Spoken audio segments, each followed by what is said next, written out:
ตอนนี้ก็สิพากันไปเลาะกินเฝอไปหาได้บ่ซักเฝอใหญ่เฝอตัวใหญ่อยู่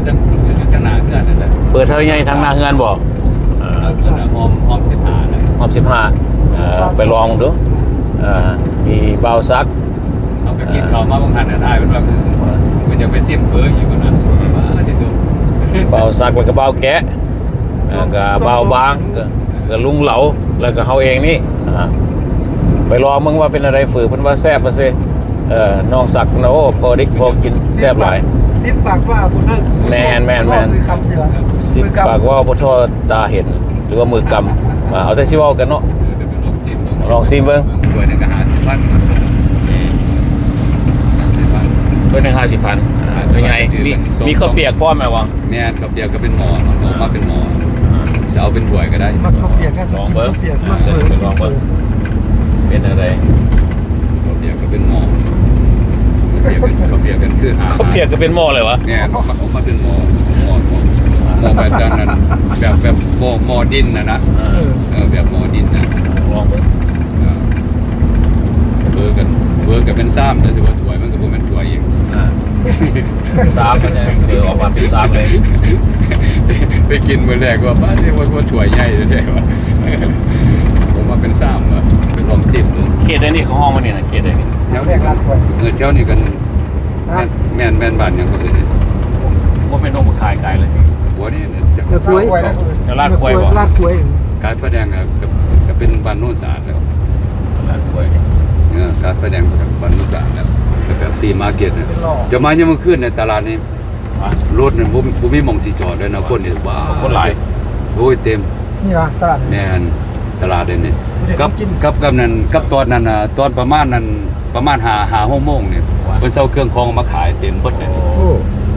เป็นแบบฮอตพอตเนี่ยเต็มหมดเลยนะมันสิเป็นแบบสีหอมเนาะเต็มเลยเป็นแบบนายมาร์เก็ตเต็มเลยนะเขาเทศแท่งสีหอมเห็นบ่คือตลาดจังซี่มาฮอดตอนแรกนี่แบบเห็นบ่จะบ่ได้เป็นตะยูเนาะตลาดตัวนี้เฮามาซื้อปลาเนาะฟู้ดทรัค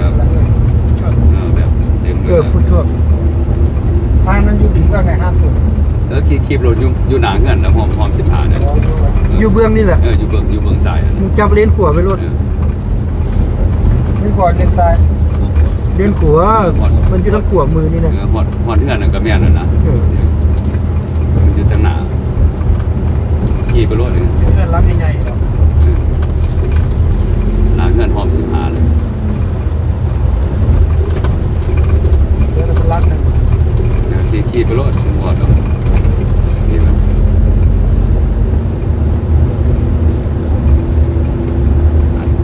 ทางหน้าเป็นหาดงัวปินเห็นบ่หาดนี่ก็หาดงัวปินโอ้นี่ว่างัวปินหาดงัวปินหาดนี่แหละโอ้เห็นมวยตัวนี้ว่าตัวนี้เมื่อคืนนี้จะฮอดขี่ไปรถก็สิฮอดต้นไม้ลังสีเขียวนี่ลังสีเขียวนี่ขี่ไปรถเห็นบ่เห็นป้ายว่าขี่ไปรถต้นไม้ต้นตะกบน่ะขี่ก็ไปจอดทางไหนก็ได้เยี่ยวกว่าก็ได้เยี่ยวก็ไปทางไหนเลยโอ้ทางไหนพี่ต้องสิจอดนี่หาดตาสวยเบียร์หวานนี่ได้หาดโอ้เห็นว่าหาดอันนั้นเขียนว่าตุ๊กตาเบียร์หวานแม่นบ่เบียร์หวานตุ๊กตาเบียร์หวานวะตุ๊กตาเบียร์หวานก็มีเบียร์มีน่ะมีนี่อยู่เบียร์หวาน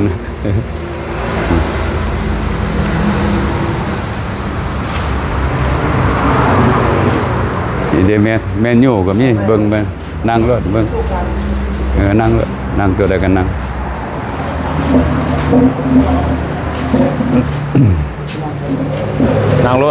เจ้านั่งรถเบียร์ฮันนี่ฮันว่าเบียร์หวานเสียงเป็นที่ใดไทยเฮ็ดเป็นห้างคาราโอเกะเด้โอ้เพิ่นถามว่าเจ้าเสียงมาคือเสียงไทยโบกนะแม่นว่าตัวนี้ก็ว่านี่เป็นเสียงเวียงอย่างน้อยเจ้าอยู่โดนเจ้าก็เป็นเสียงเวียงจันทร์รู้แล้วเจ้าเดี๋ยวตัวนี้ก็เป็นนั่นน่ะเป็นแมนยูเพิ่นได้ยินข่าวว่าน้องทรายว่าสิพามากินเฝออยู่ห้านเจ้าเพราะว่ามันเฝอแบบหม้อใช่มั้ยเขาเปียกหม้อดินเปียกหม้อดินหม้อดินก็ได้อ๋อ แนวใดก็ลองมา เบิ่ เบิ่ ง ง บ่ดินคือกันบ่ โดย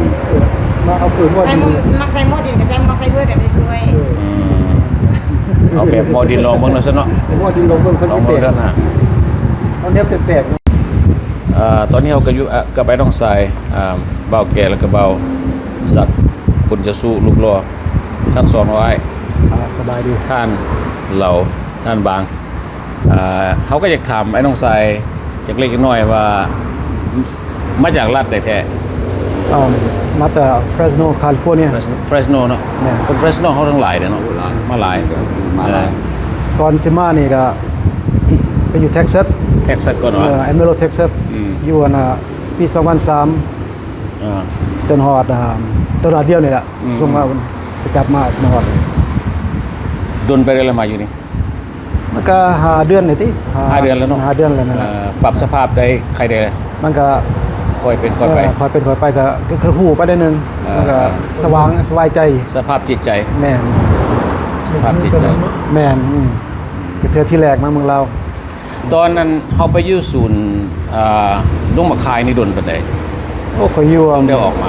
เขาอยู่เดือนหนึงกับอาทิตย์หนึง เดือนนึงกับทิศหนึงบ่ แม่นบางคนก็บ่ฮอดอาทิตย์ โอ้ เพราะว่าเขามีสปอนเซอร์ อืม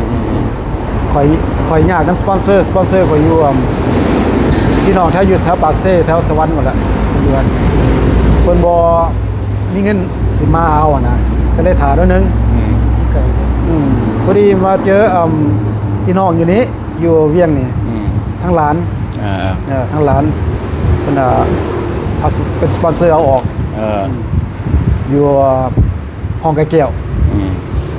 ห้องไก่แก้วอยู่อันเซาโฮเทลอยู่ซีทิศ อืม ก็เลยแบบ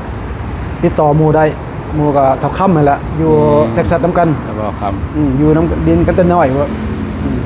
เป็นหมู่หักผู้แพงเพิ่นก็เลยติดต่อหาเพิ่นหมดแล้วมาอยู่ ำ น้ำบ่ ดีรู้จักกันทักแทงกันไว้ ก็เลยมาอยู่กับเพิ่น แม่นละบัดนี้ยังมีหลายคนอยู่ยังบ่มีโอกาสสิได้ออกมาง่ายบ่อยู่ในศูนย์ตรงศูนย์ โอ้มื้ออื่นนี่มีหมู่ได้ มื้ออื่นวะ มื้ออื่นหมู่มอดนี่แหละ มอดกินแซ่บนั่นแหละ เออ เพิ่นจะเอาออกมื้ออื่นเพิ่นสิเป็น เออ แล้วก็สิเพิ่นก็ติดต่อนำ อืม หมู่ออกมาเพิ่นก็สิหาอยากหาการให้ ยังหลายคนอยู่บ่ ยังหลาย รอท่าการออกมา แม่น คือว่าต้องการสปอนเซอร์ แม่น ถ้าผู้ใดโชคดีก็มีสปอนเซอร์ไว้ก็ได้ออกมาไว้ แม่ ก็เป็นนั่นแหละเนาะ แม่ ต้องมีคนทำ ตอนเขาอยู่ในศูนย์นี่เขาเจ้าก็เลี้ยงดูเรื่องเขาก็ดีอยู่อะแบบ ดีเขาก็เบิ่งแบบก็ไปกฎระเบียบนะเป็นกฎระเบียบ ตาม เขา กฎระเบียบเขา แต่ว่าลางคนก็คิดว่าเฮามาซูนนี่ อืม เฮาถูกจับบ่แม่น เออ เฮามาซูนเนาะก็ต้องแบบว่าคือเป็นระเบียบซะต้องเฮ็ดที่ให้ซอกันสิปล่อยออกไป อืม เพิ่นก็เบิ่งแย่งเฮาบ่แม่นว่าเฮาเข้าคุกได้เบิ่งแย่งเฮาก่อน เบิ่งแง่เขาก่อน เฮาต้องออกไปเฮาต้องมีคนเบิ่งแย่งเฮาอยู่นอก เออ เพราะว่าจะฮู้ว่าอยู่ไสไปไส อืม นะ อืม เ เดี๋ยวนี้ครอบครัวยังอยู่คนหนึ่งบ่ ครอบครัว อืม มีแต่พ่อแม่แหล้ว พ่อแม่ พอเสียแล้วมีแต่แม่กับอ้ายน้อง มีแต่ข่อยมา มีแต่ คนเดียว อืม ครอบครัวก็อยู่กันเบิด อืม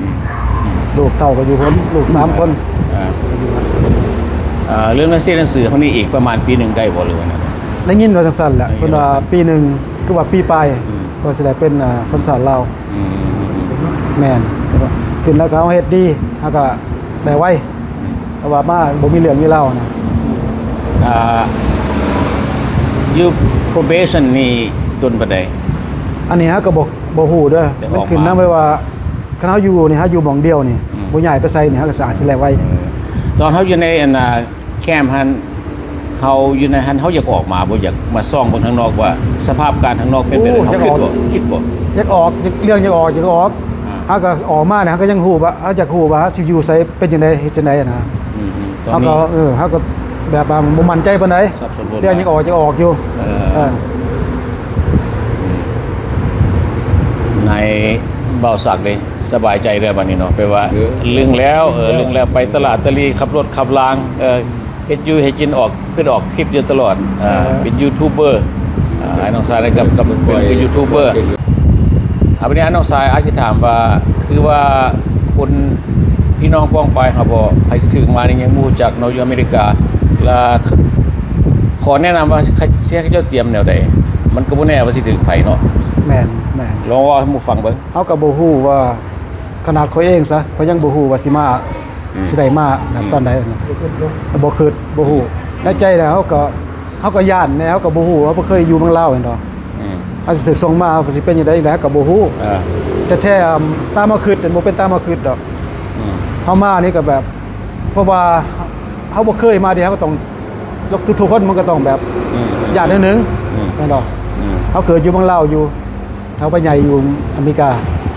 เรื่องผสมภาษามีปัญหาบ่ บ่ตอนนั้นน่ะภาษาลาวได้เลยเบิด พยายามอ่านได้บ่ ตะกี้อ่านได้ตะกี้เคยเรียน เขียนได้บ่ เขียนได้เดี๋ยวนี้มันอาจสิซ่านึงมันอาจสิใช้เวลาด้วยนึง เออ เพราะว่าเฮาไปอเมริกาดนแล้วเฮาอยากลืมหน่อยนึง เดี๋ยวนี้อยู่ผู้เดียวเลยดีห้องอ่ะ เดี๋ยวนี้อยู่ผู้เดียวเดี๋ยวนี้ก็มาอยู่นี่ก็เฮามานี่ก็บ่มีหยัง เออ หมู่คู่ซอย เออ หมู่คู่ซอยก็จนเลยออกมาอยู่นี่แหละเพราะอยู่เป็นไปได้เพราะว่าตาต้องโตได้ ตอนเขาออกมานี่ใน profession เขาเจ้านี่เขาเอาเมียได้บ่ลูกเอาเมียได้บ่ อันนั้นยังบ่เข้าใจยังบ่ฮู้ปานใดนะสร้างบ่คืออันน่ะมีเมียก็ได้มีแต่ว่าเจ้ามีหลานมีการบ่แบบว่าเบิ่งแย่งก็ได้บ่ เออ ไปหมันได้ เออ จะสิเป็นสันสานเร็วอยู่แบบนั้น อืม อาจจะบ่มีเนี่ยอยากมีการนี่สิเอาก็บ่ได้ อืม ตอนนั้นน่ะแม่นเลี้ยงเขาบ่ได้ก็เอาบ่ได้ได้ อืม ให้ก็อยากได้คือกันเมียน่ะ อืม มันน่ะยากตัวเดียวนี่แหละ เออ หลาการน่ะบ่มีอีกอย่างหนึงเฮามาก็บ่มีหยัง อ่า ถ้าจะเอาตัวเองยังบ่รอดแล้ว เออ เพราะว่าก็ย้อนหมู่คู่ละซอย อืม หมู่คู่พ่อแม่พี่น้อง เออ ผู้เฮาบ่ซอยเฮาก็อยู่คือมื้อนี่แหละ อืม เดี๋ยวนี้เฮาก็พยายามแบบตั้งโตวเฮาเองแบบ อืม หาวิธีเฮาเอง ตั้งหลักใหม่ แม่น ตั้งหลักตั้งชีวิตใหม่ก็แม่น เฮาบ่มีหยังนะยากเด้คือหยังก็ยากเฮ็ดหยังก็ยากเพราะว่าเฮาบ่มีเงิน เออ แม่นแหละ คนมีเงินน่ะเขาบอกสบาย เออ สี่นั่นสี่นี่ก็สี่ได้บ่าเฮานี่สี่ยาก เออ มัน ก่อนสิมานี่บ่เคยมาเหยียบเมืองลาวจักเทื่อแม่นบ่ บ่เคยจักเทื่อ เป็นครั้งแรก ครั้งแรก ในชีวิต ในชีวิต โอ้ ก็ยังว่าเฮาก็โชคดีหลายว่ามีโอกาสมีชีวิตมาตั้งตัวใหม่อยู่เมืองลาว เพราะว่าอยู่อเมริกาเขาก็เอาเสียเวลาไปหลายเด้ อืม แต่น้อยจนใหญ่เสียเวลาไปแล้ว อืม ยังมีโอกาส ตอนนี้ยังบ่ลาบ่สวย ยังบ่ลาบ่สวยยังมีโอกาส เขายังมีเวลาหลาย แม่น อ่า เพราะว่ามีบุญหลายเติบซะ มีมาตั้งโตวชีวิตใหม่อยู่เมืองลาว แล้วก็ได้เรียนรู้ว่าเมืองลาวสังชีวิตเป็นจังไดเฮ็ดจังได ถูกต้อง เออ โอ้เกิดอยู่เมืองไทยแม่นบ่ บ่เกิดอยู่เมืองลาวนี่แหละ เกิดอยู่เมืองลาวเลยอายุจักปีนี่ไป อยู่ไปมีกา1980เกิดอยู่เมืองลาวเลย3ขวบบ่ได้ใหญ่นี้ 3 ขวบ 3ขวบ บ่รู้จักหยังเลยละ3 ข โบ่ วบ จังเลย ไปหมื่นตาอยู่เมืองไทยพุ่นล่ะ เมืองตายอยู่ จักหน่อยแล้วนะ แม่ 3 ขวบ ก็เลยว่าก็เฮียนหนังสืออยู่เมืองไทยก็ อืม พอได้เขียนได้ปากได้อ่านได้ซะ ม ขี่รถจักรได้สบายเดี๋ยวนี้ โอ้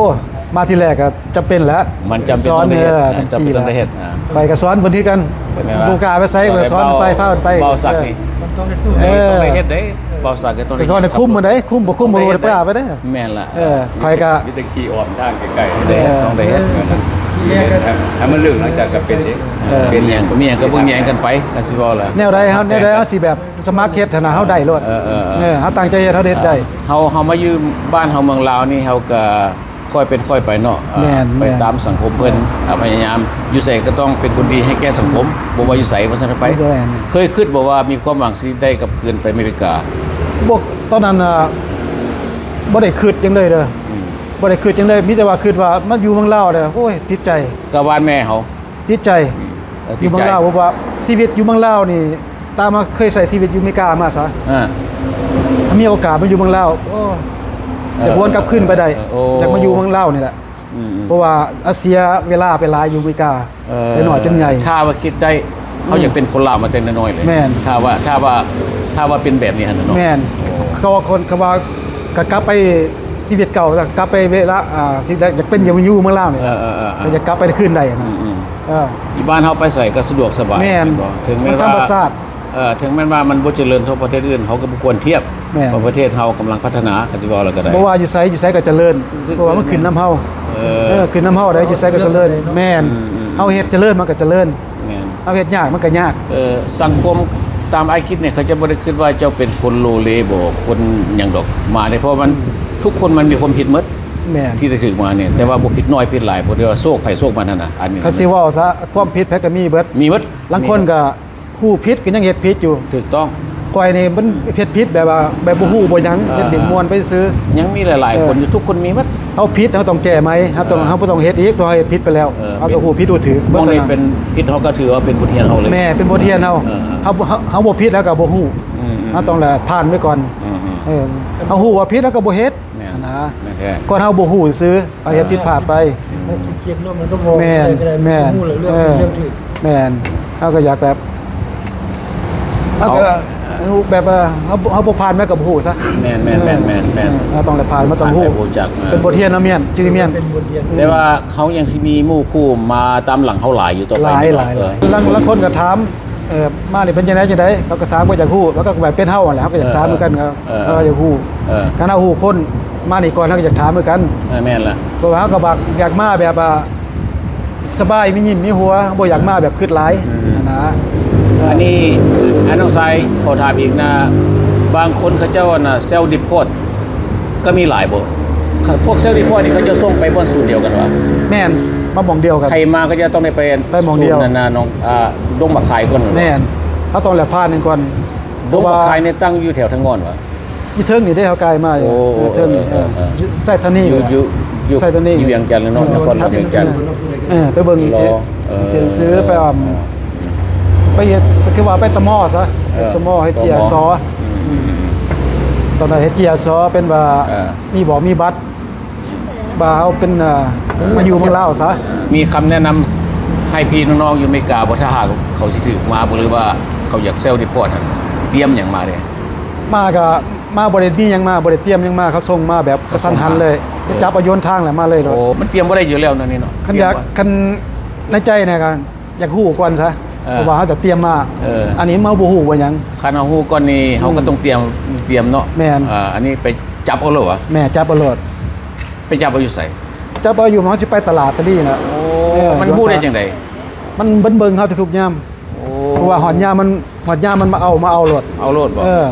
จับใส่กำมือเหรอวะ แม่น เอาใส่รถไปเลย เอาใส่รถไปเลย ไปบ่อนั้น detention บ่มีหยัง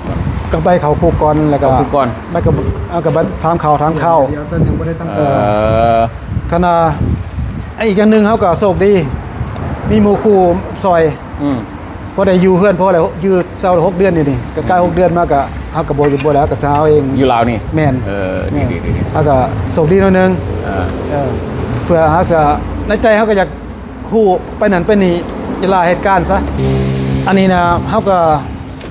ใส่เวลาหลายกับบ่ได้เพราะว่าเขาบ่มีคนแบบอันน่ะเบิ่งเอาเด้ เออ เขาก็แบบว่าเฮ็ดไว้บ่ได้ก็ดีเออเพราะว่าเขาบ่มีไผ เด้อพี่น้องเด้อเพิ่นก็อยู่หน้าบ้านมีหยังก็บ้านโนนสะอาดบ้านโนนสะอาด เออ เขตทางงอนถ้าหากว่าอยากมาเยี่ยมยามถามข่าวเพิ่นก็ยินดีเด้อเพิ่นมาเพิ่นก็จะตามที่ได้ยินเพิ่นเว้ามากันแล้วนั่นล่ะอันนี้เฟอร์โมดินตัวนี้เฟอร์โมดิน ทางงอน เปิดทางโมดินยังไงแซ่บบ่อันนั้นแม่เขือวะลูกชิ้นมันคือมะเขือนะ ฟีด ไม่คือมะเขือนี่เอออ้าวโอ้สุดยอดเลยวะ มาเด้อมาเด้อ แกก็กินเฟือเหมือนกัน แกะจะเฟอร์คือกันเฮาก็สิเอาเฟอร์คือกัน เป็นแบบสั่งมาเป็นหมอ อันนี้บ่าวซักเอาเฟอร์ถ้วยใหญ่3ตัวนี้นะบ่าวซัก เนี่ยเป็นซ้ำเลย เป็น3ตัวนี้นะเอาห้อง3นี่นะเอาบ่ได้ห้องถ้วย เป็นหมอเลยนะยังได้เสียมเลยว่าไอ้รสชาติเป็นไง เพิ่นว่าแซ่บว่าซั่นเด้ เป็นมาเสีย ที่ได้มาไกลเด้อ ถามขึ้นมานี่ก็หลายแล้วก็สิได้จบคลิปเพียงเท่านี้เนาะเอาขอบใจหลายๆ